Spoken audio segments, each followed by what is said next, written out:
IIT Kharagpur organise করেছিল creative workshop, যেখানে musical পারফরমেন্সের সাথে হলো আরও অনেক কিছু। হ্যালো ভিউয়ার্স, আছি এখন আইআইটি খড়গপুরে, আর আজকে একটা ইভেন্টে এসেছি। এই ইভেন্টটা হচ্ছে আমাদের ইনস্টিটিউটেই, যেটা আমার চ্যানেলে যে ভিডিও রয়েছে পুরনো মেন বিল্ডিংয়ের ওপর, অবশ্যই গিয়ে দেখে এসো। তো ওই বিল্ডিংয়ের ভেতরেই এটা একটা ইভেন্ট হচ্ছে ক্রিয়েটিভ লিডারশিপের উপরে।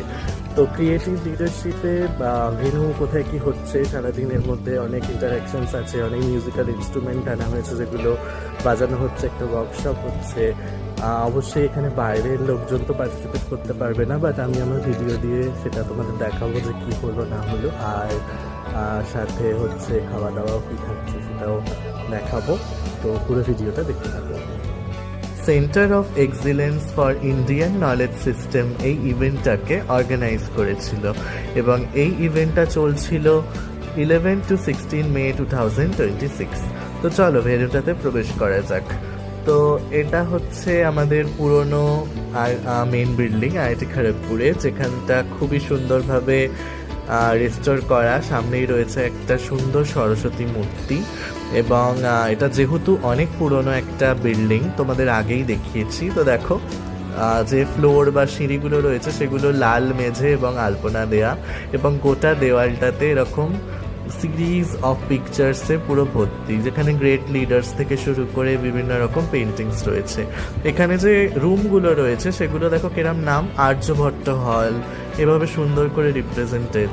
তারপর এখানে আরও একটা বারাহমিহিরা হল এক্সেট্রা। এখন চলে এসেছি মোটামুটি ইনগরেশন অনুষ্ঠানে, যে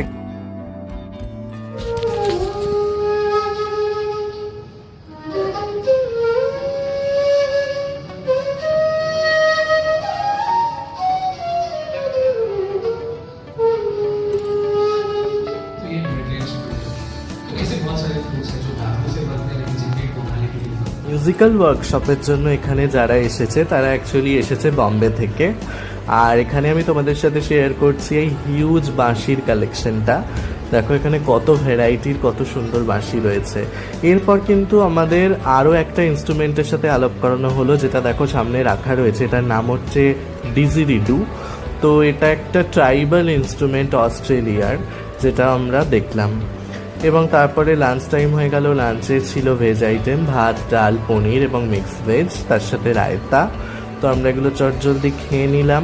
এগুলো দেখো আমাদের ক্রিয়েটিভিটি, আমাদের সবাইকে দেওয়া হয়েছিল এরকম একটা করে রঙিন কাগজ, এবং সেখানে আমরা নিজের ক্রিয়েটিভিটি দিয়েছি, যেগুলো এখানে সুন্দর করে ডিসপ্লে করেছে। তো আজকের ব্লগটা এতটুকুই।